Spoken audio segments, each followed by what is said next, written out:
درمیانی چال چلو، ایسے پاگل نہ بن جاؤ اس کے پیچھے کہ نہ بچوں کا ہوش رہے، نہ اپنا ہوش رہے، نہ بیوی کا ہوش رہے، نہ ماں باپ کا ہوش رہے۔ اگر آپ مالدار ہیں زکوٰۃ دیں، یہاں بھی غریب لوگ ہیں، زکوٰۃ دیں، اور صدقات ان غریبوں کو، غیر مسلموں کو دیں۔ اللہ تعالیٰ غیر مسلم کی بھی سنتا ہے اور مسلم کی بھی سنتا ہے، سب کی سنتا ہے۔ کسی بھی دکھی کی تمہیں دعا لگ گئی، چاہے وہ غیر مسلم بھی ہے نا، اللہ کے عرش کو ہلا دے گی۔ تو سخی بنو، اللہ کو سخاوت پسند ہے، بخل پسند نہیں ہے، اللہ کو سخاوت پسند ہے۔ زکوٰۃ دینے والا نہ سخی ہوتا ہے نہ بخیل ہوتا ہے، نہ سخی ہوتا ہے نہ بخیل ہوتا ہے، وہ درمیان میں ہوتا ہے۔ جیسے ہماری جینڈر ایک ہوتی ہے نا، درمیان والی نسل ایک ہوتی ہے نا، ایک مرد ہے ایک عورت ہے، ایک درمیان میں، اس کو آپ کیا کہتے ہیں؟ خواجہ سرا، خسرا، اور کیا کہتے ہیں؟ جینڈر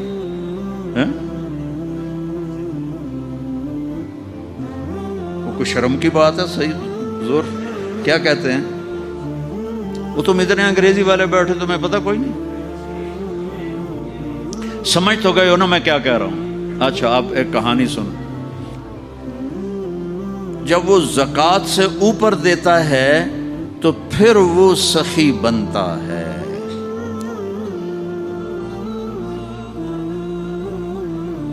خسرو پرویز جس نے ہمارے نبی کا خط پھاڑ دیا تھا، ایران کا بادشاہ، اس کے پاس ایک مچھلی والا مچھلی لے کر آیا، اس کو بڑی پسند آئی، اس نے کہا 4000 دینار دے دو۔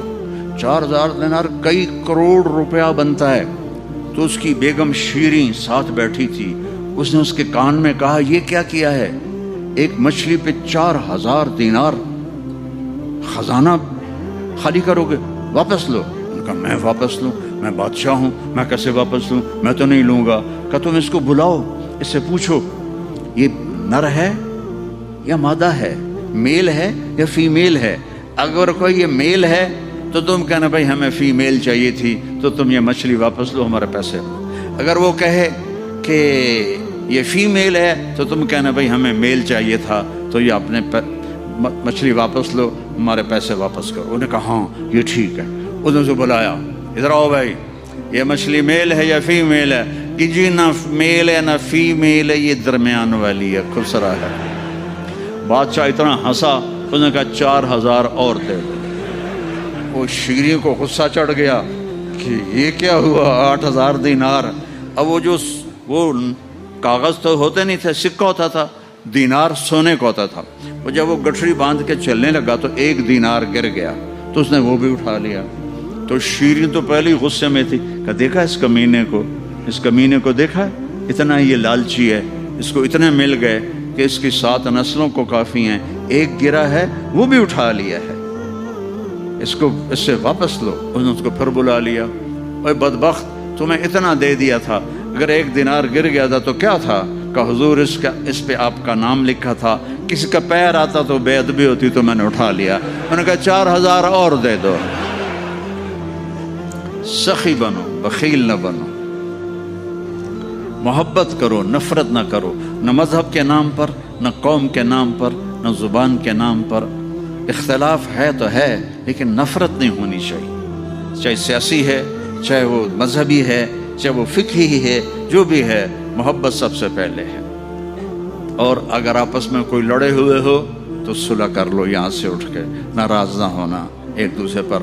غصہ آ جانا نیچرل ہے، لیکن اس کے بعد میں بولنا نہیں، بیوی سے نہیں بولتے، لڑائی ہوگی بیوی سے بولنا بند، کتنی بڑی بے وقوفی۔ بیوی ناراض ہوگی، خامن سے بولنا بند، کتنی بڑی بے وقوفی ہے، بچوں پہ کتنا برا اثر پڑتا ہے اس کا۔ تو جھگڑا ہو جائے نیچرل ہے، لیکن بس بولنا نہیں، یہ غلط، یہ ان نیچرل ہے۔ ملو، بولو، محبت رکھو۔ کیا کرو گے نفرتیں لے کر مر گئے تو کیا کرو گے؟ تو اللہ کو راضی کرنے کے لیے میرے عزیزوں، میرے بھائیوں، میری آپ سب سے گزارش ہے کہ ہم اپنے رب کی مان کے چلیں۔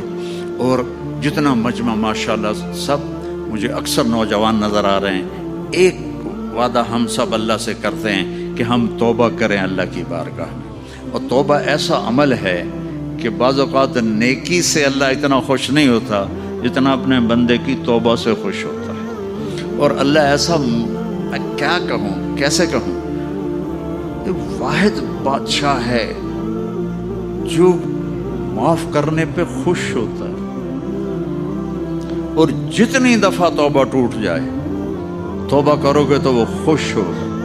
ہم اپنے بچوں سے کہتے ہیں آئندہ نہیں کرو گے نا، وعدہ کرو آئندہ نہیں کرو گے، جی ماں میں آئندہ نہیں کروں گا، اور میرے رب کی قسم میرا رب کبھی بھی نہیں پوچھتا پھر تو نہیں کرو گے، بلکہ کہتا ہے پھر بھی ہو جائے تو آ جانا میں معاف کر دوں گا، پھر بھی ہو جائے تو آ جانا میں معاف کر دوں گا۔ اور اللہ حدیث میں کہتا ہے میرا بندہ تو اتنے گناہ کر کہ روشنی والی زمین کے اوپر ان کو رکھتا جا، اور جا کر آسمان کی چھت سے لگا دے اپنے گناہوں کو، اور پھر صرف ایک دفعہ کہہ دے یا اللہ معاف کر دو، میں سارے ہی معاف کر دوں گا۔ تو توبہ کرتے ہو؟